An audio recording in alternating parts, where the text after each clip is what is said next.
So আজ আমরা দেখতে চলেছি এই বছরের one of the best psychology movie, যার নাম দ্য সাবস্টেন্স। মুভিটি অনেক সুন্দর, তাই যারা ভিডিওটি দেখছো তারা অনেক এনজয় করবে। আর মনে রাখো, এই মুভিটি শেষ হতে না হতেই এর প্রভাব তোমাদের উপরও দেখা দেবে। শুরুতেই একজন লোক ডিমের কুসুমের ভিতরে একটি গ্রিন কালারের লিকুইড ইনজেক্ট করে। এর কিছুক্ষণ পর এই কুসুম থেকে আরেকটি কুসুম বের হয়ে আসে, আর দৃশ্য এখানে পরিবর্তন হয়। এই স্থানে কিছু লোকেদের এলিজাবেথ স্পার্কেল একটি স্টার তৈরি করতে দেখতে পায়। আসলে এলিজাবেথ খুবই সুন্দর একজন মডেল এবং শোয়ের হোস্ট। স্টারটি তৈরি হবার কিছু বছর পর্যন্ত অনেক মানুষ এখানে এসে সেলফি তুলতো, কিন্তু ধীরে ধীরে এই স্টার থেকে মানুষদের ইন্টারেস্ট কমতে থাকে এবং একটি সময়ে এই স্টারটি ভেঙে যায়। কেউ এসে এই স্টারটি ঠিক করেনি, এটা দেখে বোঝা যায় এলিজাবেথের উপর মানুষদের ইন্টারেস্ট কমে যাচ্ছে। এরপর আমরা সেই এলিজাবেথ স্পার্কেলকে দেখতে পাই, যার বয়স এখন 50 বছর। এখন সে অনেকটা বৃদ্ধ হয়ে গিয়েছে, কিন্তু তবুও সে এখনও সেই শোটের হোস্ট হিসেবে আছে। শুটিংয়ের পর সে যখন ওয়াশরুমে যাচ্ছিল, তখন সে জানতে পারে লেডিস ওয়াশরুম কোনো কারণে বন্ধ, তাই পুরুষদের ওয়াশরুমে চলে যায়। সেখানে শোয়ের ডিরেক্টর চলে আসে। সে ফোনে কারোর সাথে কথা বলছিল যে এলিজাবেথ আগের মতো নেই, এলিজাবেথের কারণে আমাদের রেটিং কমে যাচ্ছে, এখন এলিজাবেথকে রিপ্লেস করে দেবো। এখন আমার কোনো নতুন সুন্দর তরুণী মেয়ে দরকার। এগুলো শুনে ওয়াশরুমে থাকা এলিজাবেথ পুরো ভেঙে পড়ে। সে যে সৌন্দর্য নিয়ে গর্ব করত তা আজ শেষ হয়ে গিয়েছে। সে আয়নায় নিজের চেহারাকে ভালোভাবে দেখতে থাকে, যেখানে পরিষ্কার তার বয়সের ছাপ ফুটে উঠেছে। বয়স বেড়ে যাওয়াতে তার দুঃখ তো ছিলই, কিন্তু এখন তার দুঃখ আরও বেড়ে গিয়েছে, কারণ তাকে শো থেকে বের করে দেওয়া হচ্ছে। এখন সে এমনিতে তো সব কিছু ছাড়বে না। সে প্রথমে ডিরেক্টরের সাথে কথা বলে।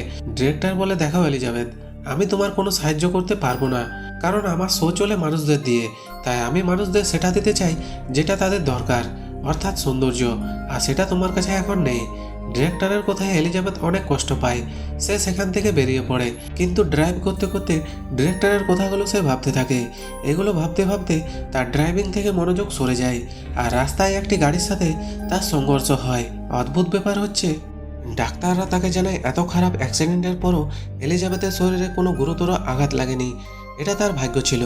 যাই হোক, এলিজাবেথকে হসপিটাল থেকে ডিসচার্জ করে দেওয়া হয়, কিন্তু সে ফুপিয়ে কাঁদছিল, কারণ সে রাস্তায় তার ছবিযুক্ত পোস্টারকে ছিঁড়ে ফেলতে দেখেছে। এখানে একটি নার্স তার পিঠের হাড় পরীক্ষা করে, এরপর সে তার কাপড় দিয়ে দেয়। এলিজাবেথ যখন হসপিটাল থেকে বের হয়, তখন সে বুঝতে পারে নার্স তার কোটের মধ্যে একটা মেসেজ দিয়েছে। মেসেজের মধ্যে লেখা ছিল, এটি আমার জীবন পরিবর্তন করে দিয়েছে। এর সাথে একটা ড্রাইভও ছিল, যেখানে লেখা ছিল দ্য সাবস্টেন্স। ঘরে আসার পর সে ড্রাইভটা ওপেন করে, যেখানে দ্য সাবস্টেন্স নামের একটি তরলের ব্যাপারে তথ্য দেওয়া হচ্ছিল। এই সাবস্টেন্সটি অনেক কার্যকারী ছিল। এই সাবস্টেন্স যে কোনো বৃদ্ধ মানুষকে তার আরেকটি নতুন যৌবন ফিরিয়ে এনে দিতে পারবে। এই সাবস্টেন্স তরলটির সাথে আরও একটি তরল ছিল, যেটা ছিল ডুনো ভেরিয়ান্ট। পুরনো শরীর এবং নতুন শরীরকে একসাথে কানেক্টেড রাখতো। এই কাজগুলি এতটা সহজ ছিল না, কিন্তু অনেক কঠিনও ছিল না। যে মানুষ এই সাবস্টেন্সটা ইউজ করবে, তার জন্য প্রতি 7 দিন এই ডুনো ভেরিয়ান্ট অ্যাক্টিভ করা জরুরি। আর নতুন ভেরিয়ান্ট অর্থাৎ যৌবন বডিকে স্টেবিলাইজ রাখার জন্য প্রতিদিন সে নতুন বডিকে একটা ইঞ্জেকশন লাগাতে হবে, যেটার মধ্যে একটি বিশেষ সাবস্টেন্স অর্থাৎ পদার্থ থাকবে, যেটা পুরনো বডির মেরুদণ্ড থেকে বের হবে। যখন একটি ভেরিয়ান্ট অর্থাৎ একটি বডি অ্যাক্টিভ থাকবে, তখন সেই সময় অপর বডিটি অজ্ঞান অবস্থায় থাকবে। এলিজাবেথের প্রথম থেকে এগুলো মিথ্যে মনে হয়, আর সে ড্রাইভকে নিয়ে সোজা ডাস্টবিনে ফেলে দেয়। কিন্তু রাতে তার ঘরে থাকা সব পুরস্কার এবং তার যৌবনের ছবিগুলো ডিস্টার্ব করতে থাকে। তখন রাগে ডাস্টবিন থেকে ড্রাইভকে বের করে সেই নাম্বারে কল করে আর বলে, আমি সেই সাবস্টেন্সটি অর্ডার করব।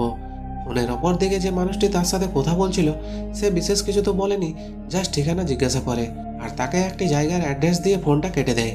এর পরের দিন সকালে সে নিউজ পেপার পড়ছিল, যেখানে সে একটি অ্যাড দেখতে পায়, যে অ্যাডটি তার কোম্পানি লাগিয়েছে, যেখানে তারা এলিজাবেথের রিপ্লেস করার জন্য একটি নতুন মডেলের ইন্টারভিউর জন্য অ্যাড লাগিয়েছে। সেটা দেখে এলিজাবেথ অনেক হতাশ হয়ে পড়ে। এই নিউজ পেপারটির সাথে তার কাছে আর একটি খাম ছিল, যেটি ব্ল্যাক কালারের ছিল। এলিজাবেথ যখন এই খামটি খুলে, তখনই সেখানে একটি নাম্বার ছিল। এরপর এলিজাবেথ লোকটির ফোনে বলা অ্যাড্রেসে, যেটা ছিল একটা গোপন লোকার, যে কার্ডটি এলিজাবেথকে খামের মধ্যে দেওয়া হয়েছিল, সেটার সাহায্যে সেই জায়গাটিকে অ্যাক্সেস করে এবং ভিতরে এন্টার করে, যেখানে সে নিজের লোকারটি খুলে, যেখানে একটি বক্স ছিল। বক্সটি নিয়ে এলিজাবেথ ঘরে চলে আসে। ঘরে এসে দ্রুত বক্সটি খুলে, যেখানে অনেক কিছু ছিল, যেমন একটি সিরাম আর ইঞ্জেকশন, যেটাকে শুধু একবার ইউজ করতে হবে। সাথে একটা অ্যাক্টিভ স্টেবিলাইজারও রয়েছে, যেটা দিয়ে তার থেকে প্রতিদিন নতুন যৌবন বডিটাকে স্টেবিলাইজ করতে হবে। আর এগুলো সে আগেই ড্রাইভটি থেকে দেখে শিখে ফেলেছে। এখন প্রতি সপ্তাহে বডিকে চেঞ্জ করার জন্য একটি বিশেষ ধরনের পাইপ দেওয়া হয়েছে, বডিকে সুইচ করার জন্য, এবং শেষে নিউ এবং ওল্ড বডির জন্য বিশেষ ধরনের খাবার দেওয়া হয়েছে। এলিজাবেথ এরপর ওয়াশরুমে যায়, যেখানে তার দীর্ঘ সময় তার নিজের শরীরকে দেখছিল। আসলে সে সিদ্ধান্ত নিতে পারছে না তার এটা করা উচিত কিনা। সো অনেকক্ষণ ভাবার পর এলিজাবেথ ওই গ্রিন কালারের সাবস্ট্যান্স নিজের মধ্যে ইনজেক্ট করে নেয়। ইনজেকশন লাগানোর কিছুক্ষণ পর তার তো কিছুই হয় না, কিন্তু এরপর অসহ্য যন্ত্রণা শুরু হয়। সে যন্ত্রণায় ছটফট করতে থাকে। তখন আমরা তার চোখে আইবলসগুলো ডবল হতে দেখতে পাই।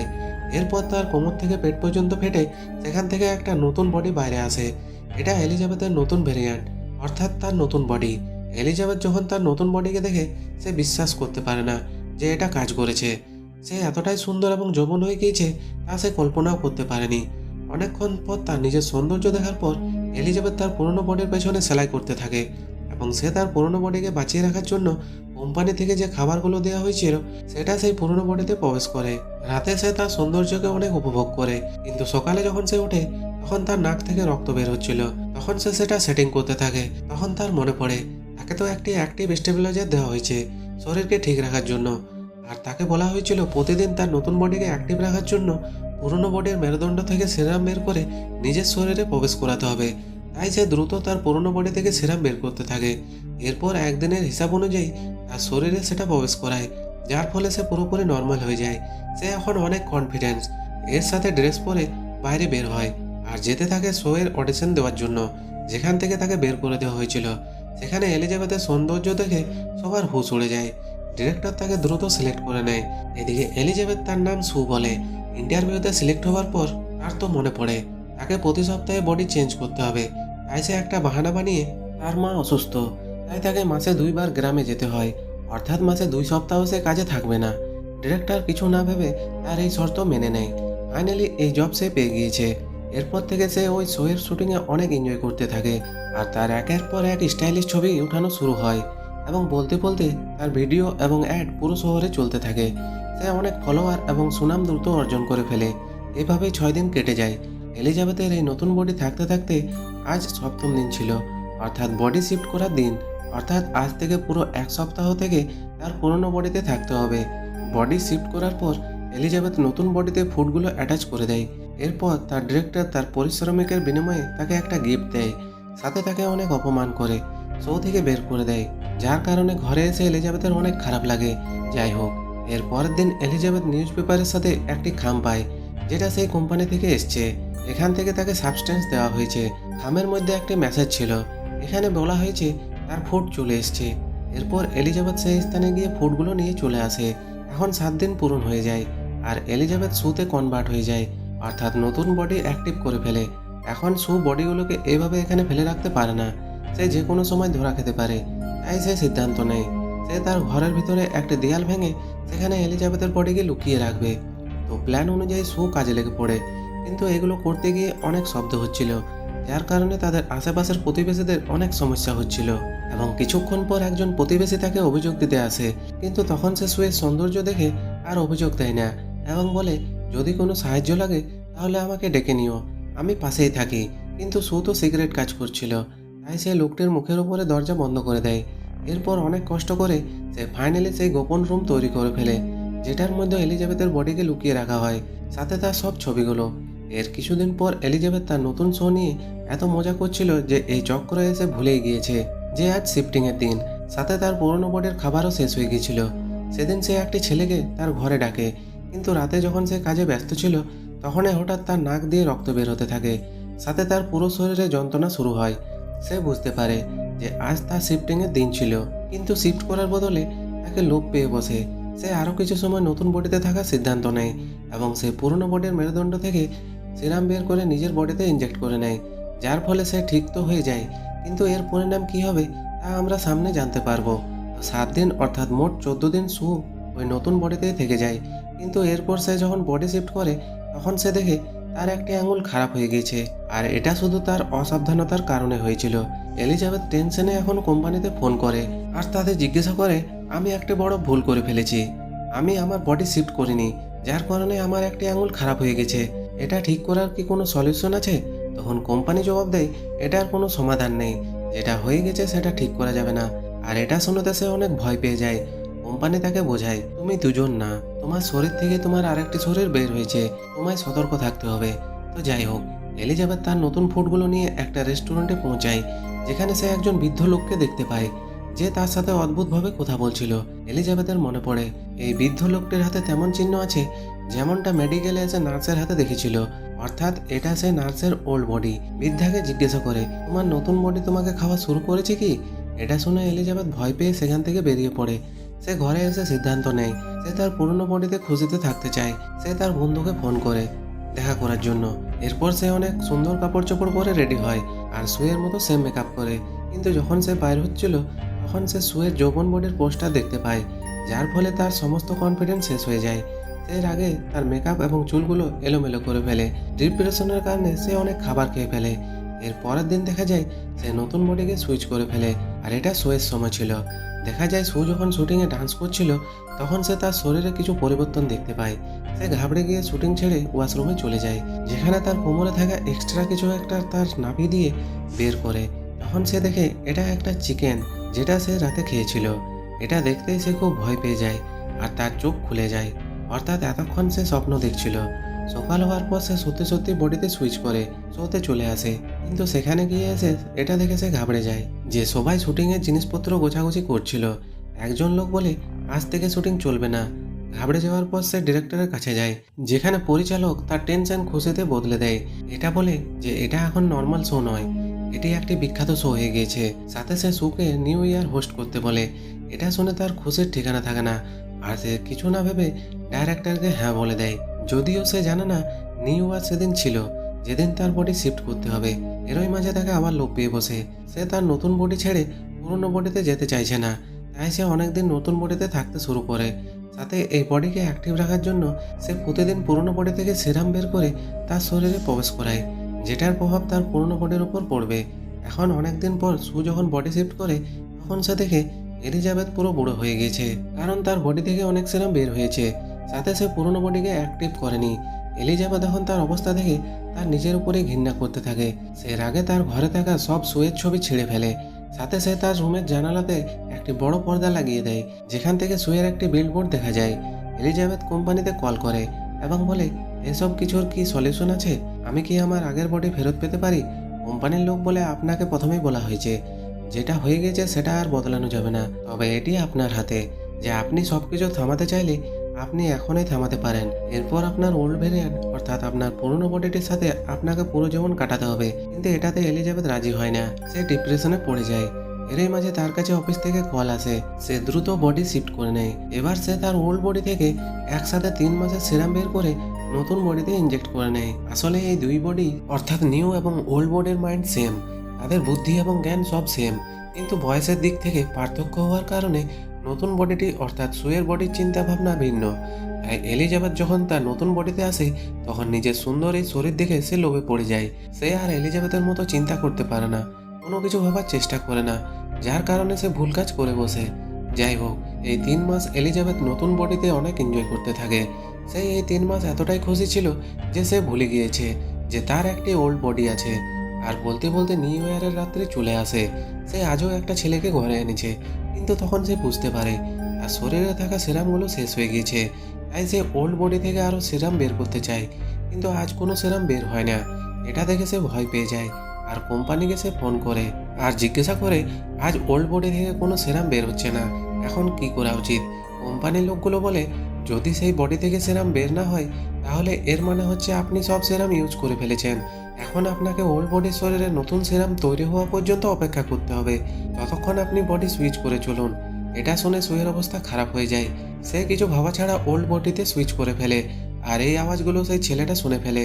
তার কিছুটা অদ্ভুত লাগে যে এত রাতে সে কী কাজ করছে, তাই সে জিনিসটা দেখার জন্য ওয়াশরুমে যায়।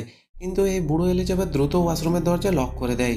দেখা যায় এলিজাবেথ এখন অনেকটাই বৃদ্ধ হয়ে গেছে, এতটাই বৃদ্ধ যে তার মাথার সব চুল পড়ে যায়, তার শরীরের চামড়াগুলো লুজ হয়ে গেছে, তার হাঁটাচলা করতেও খুব কষ্ট হচ্ছিল। ছেলেটি বৃদ্ধ মহিলার কণ্ঠ শুনতে পেয়ে সেখান থেকে ভয়ে পালিয়ে যায়। এদিকে এলিজাবেথ কোম্পানিকে কল করে। সে বলে যে সে সব কিছু এখনই বন্ধ করতে চায়। কোম্পানির লোকগুলো তার কথায় রাজি হয়। এরপর কোম্পানি তাকে একটি টার্মিনাল সাবস্টেন্স নিয়ে যেতে বলে।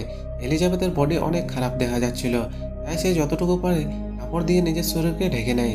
এরপর সাবস্টেন্স নিতে সেই স্থানে পৌঁছায়। সাবস্টেন্স নিয়ে সুয়ের শরীরে সেটা লাগাতেই যাচ্ছিল, কিন্তু তখন কোম্পানির তরফ থেকে বলা কথাগুলো তার মনে পড়ে যে তুমি যদি একবার টার্মিনেশন সাবস্টেন্স সেই শরীরে প্রবেশ করাও, তাহলে তুমি এখন যে বডিটাই আছো আজীবন তুমি সেই বডিতেই থাকবে। এটা ভেবে সে আর সুকে টার্মিনেশন সাবস্টেন্স দেয় না। সেই আয়নায় যখন তার বডিকে দেখে, তখন তার থেকে সুয়ের প্রতি অনেক রাগ হয়, কারণ এই সব কিছু তার নতুন বডি অর্থাৎ সুয়ের জন্যই হয়েছে। তাই সে রাগে টার্মিনেশন সাবস্টেন্সটি সুয়ের শরীরে প্রবেশ করিয়ে দেয়। কিন্তু সে যখন অর্ধেক সাবস্টেন্স প্রবেশ করিয়ে বলে, তখন তার থেকে মনে পড়ে তাকে তো অনেক শো হোস্ট করতে হবে, আর সামনের দিনগুলোতে সে অনেক ওয়ার্ডও পেতে চলেছে। এলিজাবেথ ওয়ার্ডগুলো পেতে চায়, সে অনেক প্রশংসা পেতে চায়। এই ভেবে এলিজাবেথ তার অর্ধেক টার্মিনেশন সাবস্টেন্স শোকে দেয় না। আর তখন সন্দেহ জাগে, শো কি মারা গিয়েছে? শোকে জাগানোর চেষ্টা করে, কিন্তু অনেকক্ষণ চেষ্টা করার পর যখন সুয়ের হুঁশ ফেরে না, তখন সে বডি সুইচ করার কথা ভাবে, কিন্তু বডিও সুইচ হয় না, কারণ সুয়ের বডিতে সেরাম নেই। এলিজাবেথ বুদ্ধি করে তার মেরুদণ্ড থেকে অ্যাক্টিভেটার বের করে সরাসরি শোকে লাগিয়ে দেয়, আর এরই কিছুক্ষণ পর শো অ্যাক্টিভ হয়ে যায়। অর্থাৎ একই সময়ে এলিজাবেথের দুই ভেরিয়েন্ট অ্যাক্টিভ হয়ে যায়। অ্যাক্টিভ হতেই সু যখন তার সামনে টার্মিনেশন করা ইঞ্জেকশন অর্ধেক দেখতে পায়, তখন তার থেকে সেটা অনুশোচনা হয়। সেটা সেটিং করতে থাকে, তার বডির কিছু হয়ে যাবে না তো। আর সে এলিজাবেথের উপরে প্রচণ্ড রেগে যায়, যার ফলে সে এলিজাবেথকে প্রচণ্ড মারধর করতে থাকে। সে এলিজাবেথকে পুরো ঘরে তাড়িয়ে মারতে থাকে, সাথে এলিজাবেথের মাথা কাচের মধ্যেও মারতে থাকে, যার ফলে শেষে এলিজাবেথের মাথা ক্র্যাশ হয়ে যায় আর সে মারা যায়। এলিজাবেথকে মারার পর সে বুঝতে পেরেছে যে সে অনেক বড় ভুল করেছে, কারণ সে আর ওল্ড বডি থেকে সাবস্টেন্স বের করতে পারবে না। যাই হোক, সে সেখানে সবকিছু পরিষ্কার করে শোয়ের জন্য বেরিয়ে পড়ে। সেখানে পৌঁছতেই সবাই তাকে বড়সড়ভাবে ওয়েলকাম জানায়, তার থেকে সবকিছু ভালো লাগে। কিন্তু হঠাৎ তার শরীর অস্বাভাবিক হতে থাকে, তার নাক থেকে রক্ত বের হতে থাকে। সে ঘাবড়ে ওয়াশরুমে চলে যায়। সে যখনই মুখ খুলে, তখনই সে দেখে তার একটি দাঁত পড়ে গিয়েছে।